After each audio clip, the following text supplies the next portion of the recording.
Meu nome é Leandro Marelli, eu estou no setor da cachaça desde 2002, quando eu fiz meu mestrado na Universidade Estadual do Norte Fluminense. Depois, em 2004 para 2008, eu fiz meu doutorado lá também com linha de pesquisa na área de tecnologia de bebidas, sempre focado com a cachaça. Depois, em 2009, eu fui para a Exalc, Escola Superior de Agricultura Luiz de Queiroz, fazer meu pós-doutorado, também com linha de pesquisa na área de tecnologia de bebidas e, no meu caso específico, cachaça. De 2012 até 2017, eu trabalhei como professor em algumas universidades, tanto no estado de São Paulo quanto no estado do Rio de Janeiro. E de 2017 até hoje, eu trabalho exclusivamente com consultoria.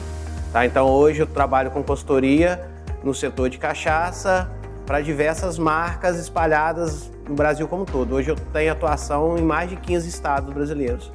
E minha formação básica é biólogo. Eu sou graduação em biologia e toda a complementação na área de tecnologia de bebidas, sempre com foco na cachaça.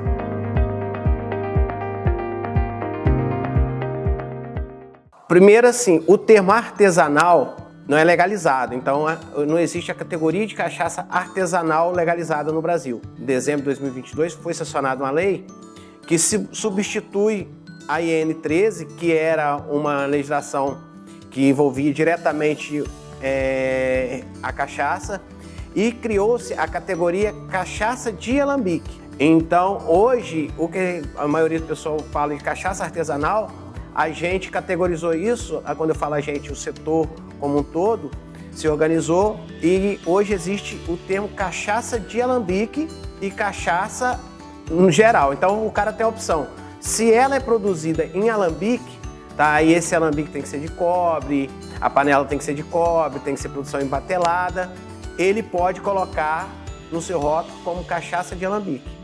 Ou simplesmente cachaça. O que o pessoal chama de cachaça industrial, normalmente são produzidos em grande escala por grandes indústrias e o processo de destilação que é diferente. Em vez de usar o equipamento que a gente chama de alambique, o pessoal usa um outro equipamento de destilação que a gente chama de coluna de destilação. E aí esses produtos têm algumas diferenças, principalmente na questão de escala. Então normalmente a cachaça produzida em coluna são cachaça em escala industrial, que a gente chama em grande escala, milhões e milhões de litros. Normalmente não se retira o que a gente chama de frações, que se retira no alambique, que a gente chama de cabeça, coração e cauda. Então essas são as principais diferenças. Só que legalmente hoje existe a cachaça e a cachaça de alambique.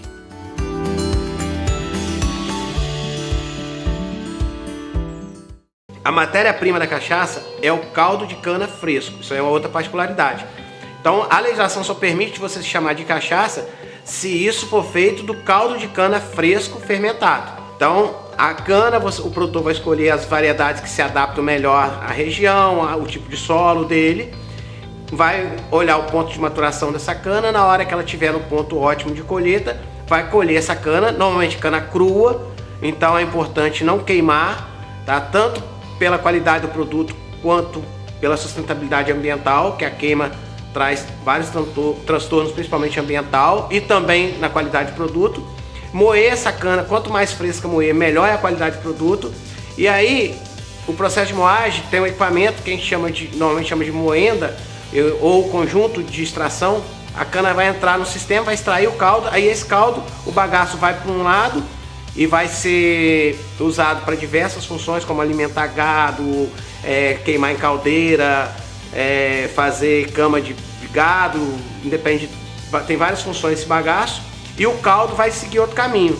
E aí esse caldo vai ser purificado num sistema que a gente chama de limpeza do caldo, que normalmente, às vezes, igual aqui nesse processo, tem uma peneira rotativa, depois tem um decantador. Esse caldo foi limpo, vai para um sistema que a gente chama de padronização de caldo, que é onde eu vou regular o teor de açúcar desse caldo. Normalmente, para a fermentação ocorrer de forma contínua e bem, ela tem um limite de açúcar. E normalmente a gente trabalha com esse limite entre 15% e 16% de açúcar, que a gente chama de Brix. Padronizou esse caldo numa sala de padronização, esse caldo é enviado para a sala de fermentação, que aí lá vai ter um conjunto de dornas, que a gente chama de dorna de fermentação, é onde vai acontecer o processo de quebra dessas moléculas de açúcar e formando esse produto que a gente chamava de caldo, ele vai se transformar em mosto durante a fermentação, e depois de fermentado ele vai ser chamado de vinho. E aí nesse processo fermentativo que vai ocorrer a produção do álcool, do etanol principalmente, grande produção de CO2 e uma gama de outras substâncias minoritárias que a gente chama de componentes secundários. Tá? E aí pode ter mais de 200 substâncias. Esse vinho, que é o produto da fermentação, ele é direcionado para uma dorna de decantação, onde vai separar, porventura, as leveduras que estavam no processo fermentativo do vinho, e ele vai ser enviado para o equipamento, no caso aqui, que a gente chama de alambique. E aí eu vou concentrar esse álcool e separar as substâncias benéficas que eu quero das indesejáveis. Então o processo de destilação é um processo de concentração de substâncias e de separação. Essa concentração, essa separação ocorre por pontos de ebulição diferentes. E aí esse produto que estava líquido, ele vai para o estado de vapor e depois ele vai ser condensado numa cápsula, aqui no caso é cápsula, um sistema de condensação, e vai ser recolhido o líquido. Nesse processo de destilação a gente tem as separações das frações, no caso da destilação em alambique, e a primeira fração a gente chama de cabeça, isso é descartado. Aí tem uma fração intermediária que a gente chama de coração, que depois vem se tornar a cachaça propriamente dito, e tem uma fase final que a gente chama de calda, que também é descartado. Aí esse coração, que vai ser chamado de cachaça, normalmente ele vai para os setores de armazenamento ou envelhecimento, que é essa sala que a gente está aqui. Então ele pode ser armazenado em tanques grandes de inox, de 2, 3, 5, 10, 20, 30, 50 mil litros, ou em dornas ou barris de madeira. Depois esse produto fica um tempo nesses recipientes, tanto no inox ou quanto na madeira, ele é retirado e vai para a linha de invase. Então ele sofre uma padronização, onde você vai padronizar o teor alcoólico desse produto de acordo com o que você quer, de acordo com a finalidade da cachaça. Então, para ser cachaça, o teor alcoólico tem que ser entre 38% a 48% de álcool. Qualquer graduação que tiver nessa faixa, eu posso chamar de cachaça. E aí o produtor, de acordo com o seu público, ele opta por um determinado teor alcoólico. E essa calibragem, vamos dizer assim, do teor alcoólico é feito numa sala de padronização. Depois desse produto padronizado, ele vai para o sistema de filtragem, envase, engarrafamento, rotulagem, caixotamento e mercado. Aí tem duas curiosidades. A cachaça prata, que a gente chama de cachaça branca, normalmente ela não vai em tonel de madeira, ou ela passa um estágio em tonéis de madeira, mas o que a gente chama de madeiras neutras. E às vezes o produtor passa por essa madeira que deixa pouca cor e também comercializa isso como cachaça prata ou branca.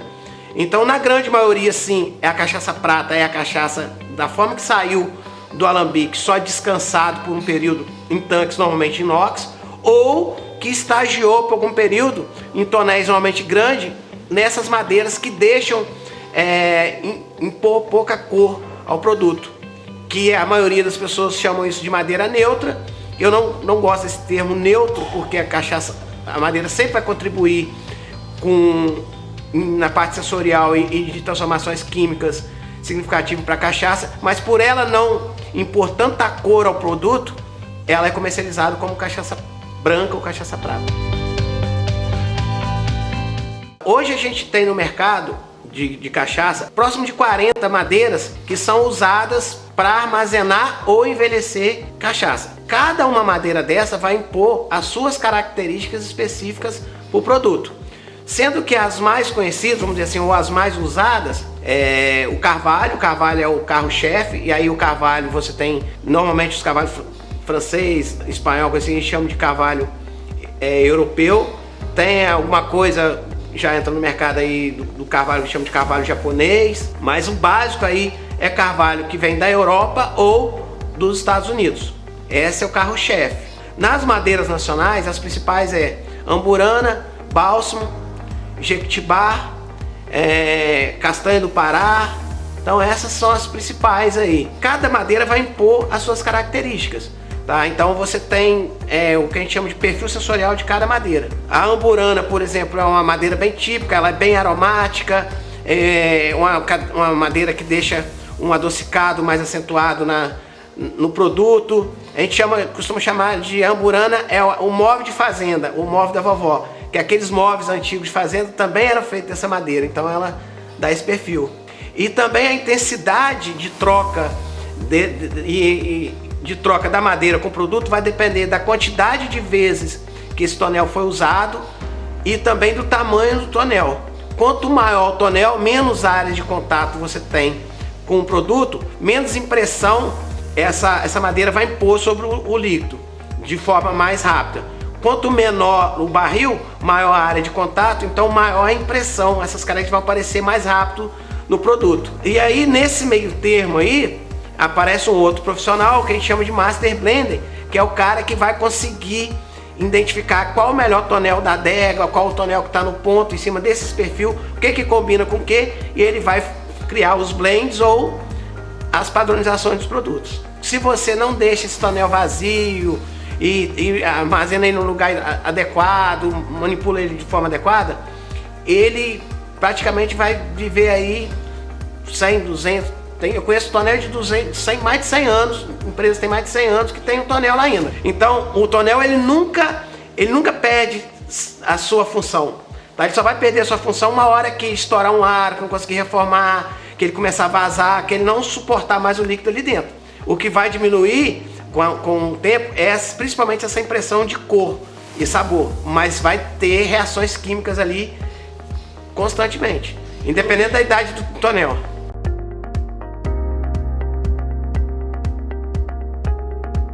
Então, eu costumo falar que a boa cachaça ela nasce no campo e vai terminar quando o consumidor compra e recompra, tá? Porque também não adianta você fazer a melhor cachaça e essa cachaça ficar só para você, ou ela ser a melhor cachaça só pro produtor. Normalmente o produtor acha que a cachaça dele é sempre a melhor. É claro, é o filho que ele está ali cuidando, criando. Existem várias cachaças muito boas no mercado, mas não adianta você ter uma cachaça muito boa, premiada, e essa cachaça não chegar no consumidor. Qual é a melhor variedade de cana para produzir cachaça? Aquela que se adapta àquela região. Então o Brasil é muito grande e a gente tem regiões completamente diferentes, tá? Em termos de clima, de solo. Então o produtor vai escolher uma variedade que se adequa àquela realidade dele e vai cuidar desse canavial. O jeito correto de degustar a cachaça é o jeito que mais te agrada. Quando você está trabalhando no sensorial, normalmente a gente trabalha a taça ISO e numa temperatura ambiente agradável, em torno de 20, 25 graus.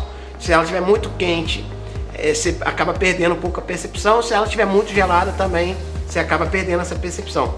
Mas o consumo da cachaça, ele pode ser gelado, ele pode ser em drink, ele pode ser da forma que você mais agrada. Pode ser no copinho americano, que a gente chama de mini lagoinha, pode ser em drink, pode ser temperatura ambiente, pode ser com gelo de água de coco, não tem problema, tá?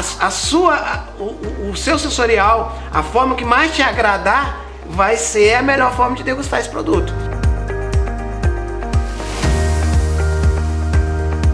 Então, quando você está degustando a cachaça, então, primeiro, a degustação ela tem que vir em pequenos goles, para você sentir.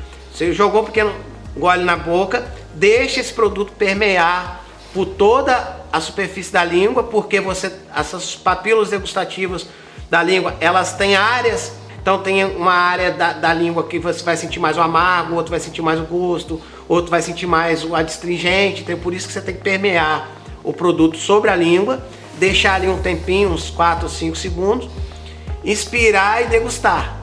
Aí na hora que você solta esse ar, vai vir o que a gente chama de retrogosto. Então o retrogosto ele pode ser bom ou pode ser ruim. Então, a cachaça, ela tem hoje, vamos dizer assim, mais de 700 apelidos. Na minha concepção, a pinga é mais um apelido para cachaça. Mas no dia a dia, o pessoal às vezes costuma falar que a cachaça industrial, ou a cachaça de coluna é pinga, e a cachaça produzida em alambique é cachaça. Tá? Tem uma outra coisa também, que antigamente a cachaça ela era um nome pejorativo. Então se você pegar as indústrias mais antigas, ela não era registrada como cachaça, era registrada como aguardente. Então se você pegar uma 51 da vida, no início ela não chamava cachaça 51, ela chamava aguardente 51, aguardente Pirassununga, aguardente Tatuzinho. Hoje, com o advento da cachaça, com o nome da cachaça quebrando preconceitos, vamos dizer assim, e sendo conhecido internacionalmente e com a evolução dos processos produtivos, o termo cachaça ele começou a ficar em evidência. E o termo aguardente passou a ser pejorativo. Então, às vezes, também as pessoas relacionam o nome aguardente para cachaça industrial ou cachaça de coluna. Teoricamente, ou seja, pela legislação, existe cachaça e existe aguardente. Só isso, tá? O resto, todos os nomes são, vamos dizer assim, apelidos. E aí tem vários. Tem água que o passarinho não bebe, que é aquela que matou o guarda, Paraty, Caiana e vai por aí afora. A Lagos do Vale, primeiro, é uma cachaça de alambique. Então, a gente tem priorizado hoje, principalmente o pequeno produtor, valorizar cada vez mais a cachaça de alambique. Porque é uma cachaça que emprega mais mão de obra, é uma cachaça feita em uma menor escala. Normalmente você tem um controle de processo melhor, tá? Então você tem todo uma história por trás desse produto. Então a Lagos do Vale hoje, ela é uma cachaça de alambique, ela é produzida em alambique, produzida em pequena escala, tá? Onde todo o processo é muito bem assistido. Já começa a diferencial pelo cuidado do processo. Um outro diferencial da Lagos do Vale é que a estrutura. A Lagos do Vale tem uma estrutura muito bem montada, uma estrutura moderna, então tem todo o cuidado com a sustentabilidade. Então você tem um cuidado com os resíduos, com o bagaço, com o vinhoto, com a cinza. Você tem um cuidado com o canavial praticamente orgânico, apesar de não ter certificação, mas é um canavial orgânico. Então isso tudo faz com que a Lagos do Vale seja um produto diferente e realmente é um produto com qualidade, tanto química quanto sensorial.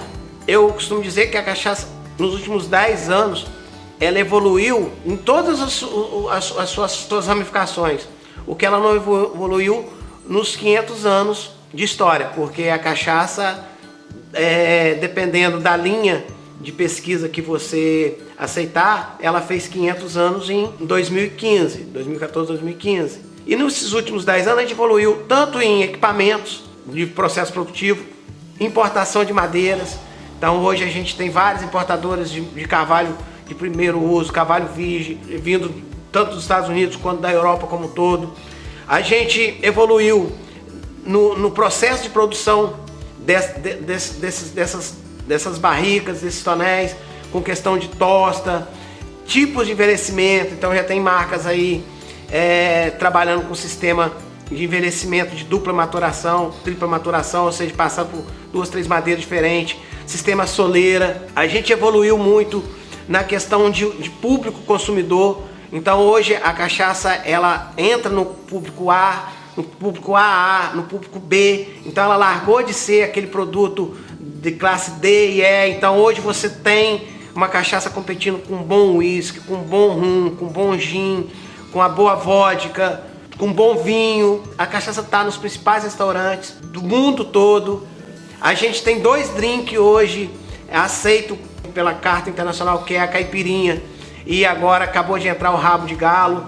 Então a gente tem 2 drinks oficial no mundo, que qualquer lugar que for feito no mundo, ele tem que seguir a mesma, vamos dizer assim, as mesmas regras, então os mesmos ingredientes, dependendo do bartender, mas a base ela tem que ser a mesma. Então se você pedir uma caipirinha aqui no Brasil ou pedir em qualquer lugar do mundo, ela tem que ser feita de limão, de cachaça, tá? Tem que ter gelo.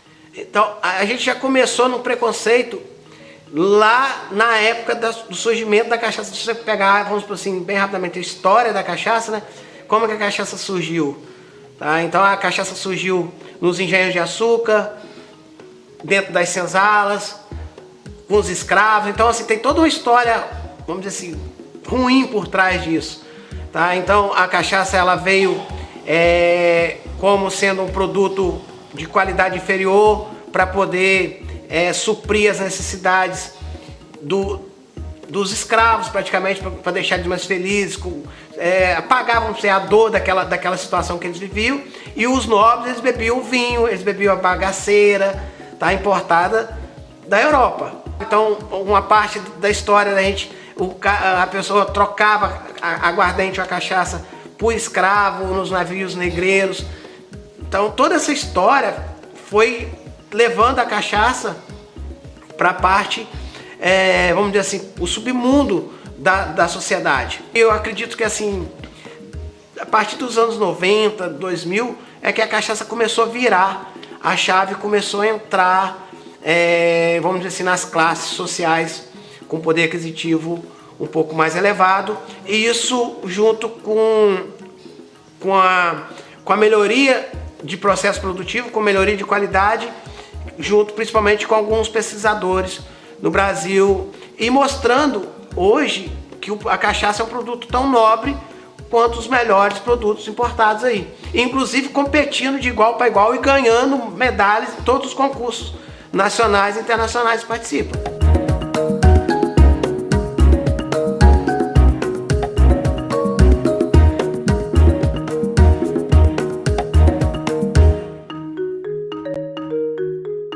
Então, se você está numa região que está próximo da fábrica ou que tem facilidade de adquirir, pode consumir sem medo.